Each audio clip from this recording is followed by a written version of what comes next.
Monday, February 2nd, 2009. Beliefs Part 3 Share this. During 2008, and now in 2009, it has been my privilege to receive, transcribe, and publish messages from certain of our brothers and sisters from other star systems, and other distinguished sources. These uplifting messages are filled with hope, love, and appreciation for that which is uniquely Earth human. I encourage everyone to pay close attention to these messages as we are entering uncharted territory. My understanding of that which is coming is that it will not be an extrapolation of our current civilization. This is my 12th posting to Mark's Corner for 2009. Again, we welcome back Bren-Ton of Andromeda aboard the starship at Bren-Ton, in orbit about our planet.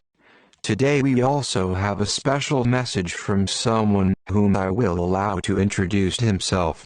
After the dark energy descended onto your planet, subjecting the humans of Earth to genetic manipulation, and thrusting them back to a fearful primitive state, it should not surprise that our ancestors turned to their surroundings to create primitive religions. They saw sun and moon as overlords. They saw the passing of the seasons as mysterious. Their efforts at hunting and gathering were shrouded in superstition. First they became superstitious, then religious. They began to worship aspects of nature as gods. When the agents of the dark energy, physical beings from a different planet, made their appearance, it was quite understandable that the invaders would be viewed as gods. They encouraged the primitive humans to worship them. Thus began the first formal religion, a structure designed to control the humans of Earth. If the gods required it, it must be fulfilled. All was done out of fear. There was no love expressed between these gods and their human subjects.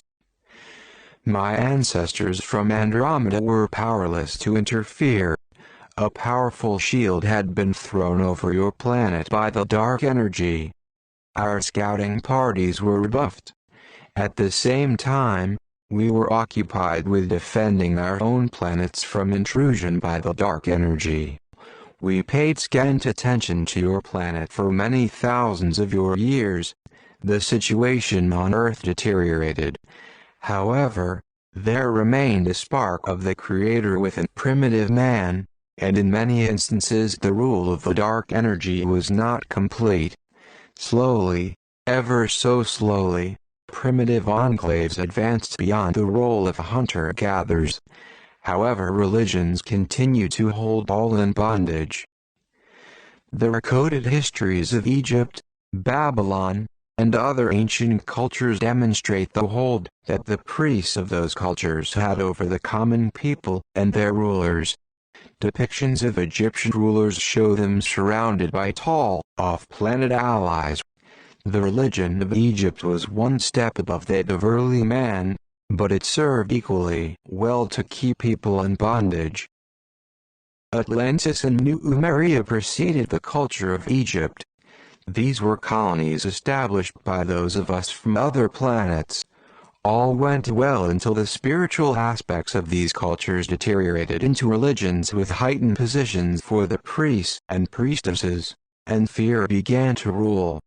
When this led to rigidness within these two cultures, they began to see those from the other culture as different. This eventually descended into war, with the use of atomic devices. My reason for pointing out this evolution is to show the hidden hand of religion in all of this. It is the beliefs of people that support the structure of religion. These beliefs rely on superstition and implanted ideas, not truth. Beliefs have held the primitive humans of this planet, and subsequently the more advanced civilizations of this planet, in a grip since the dark energy descended. Religious beliefs, and other mind control methods, are the principal ways in which the dark energy ensnares humans. Thought forms and images are constantly being presented to the human mind. If fearful images are absorbed, they create the emotion of fear in the physical body. These thought forms can coalesce into beliefs about reality. Most often these beliefs are based on that which comes from thought forms, or the teachings of others, not truth. I will communicate more on our views about your religions and beliefs the next time we speak. When I incarnated on this planet, I chose to do so among the Jewish people because their religious beliefs were very structured. My sole contract was to bring the Christ energy, the energy of Creator's love, to the humans of Earth. This I did by introducing Creator's love into the rigid structure of rules and regulations that were stifling the Jewish people, causing them to see all from a place of fear. My father Joseph and my mother Mary conceived me, as did your parents, Mark. I was born in due course and enjoyed a normal childhood before becoming aware of who I was. My mother and father saw their son, Joshua, as special, but not that unusual. The stories about my birth and my childhood are just that, stories attributed to me after I had achieved fame as a teacher. People wanted to ascribe something special to my early years, so stories grew up about my birth and early childhood. I assure you, they were not that remarkable. My awareness of my mission became apparent when I was entering my teenage years. At that time I became aware that I was interested in and saw things in a way different than other children of my age. I felt that I did not fit into the mold of what was considered normal. I sensed that I was different, not special, not better than, just different. Growing up in Palestine, I had the advantage of interacting with people from many other countries. I became curious about the different cultures of Earth, and was determined to explore these for myself. I left my home in Nazareth at the age of 17 to journey to other lands, traveling to Rome, the capital of the civilized world of that day. On my travels I found people of different races, black, brown, and white, plus many different languages and different family habits. I saw everyone as my brother or sister. Everyone was human just like me, some small differences, but basically just other humans, whether they were of high station or low. We were all just humans of this planet. My enlightenment increased dramatically when I discovered in knowingness that there were other inhabited planets. I was given the knowledge that my soul had incarnated on many of these. This too helped me see other Earth humans as my brothers and sisters, and allowed me to love them. This enlightenment and love for my fellow humans stemmed from the Christ energy within me, an energy that was apparent to all with whom I came into contact.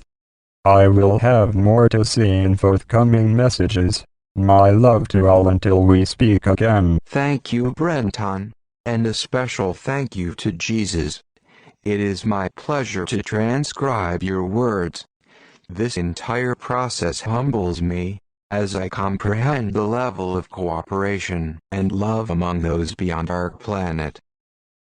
In truth, love and joy. Mark. In light of pending changes and the likely unavailability of the Internet, I recommend that you save each of these postings to your computer. I have compiled an 80-page book containing all 2008 postings. Send a check or money order for $15 to Paradigm Books, P.O. Box 270,156, Fort Collins, CO 80,527.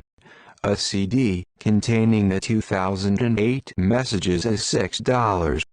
These prices include postage within the U.S. for delivery outside the U.S.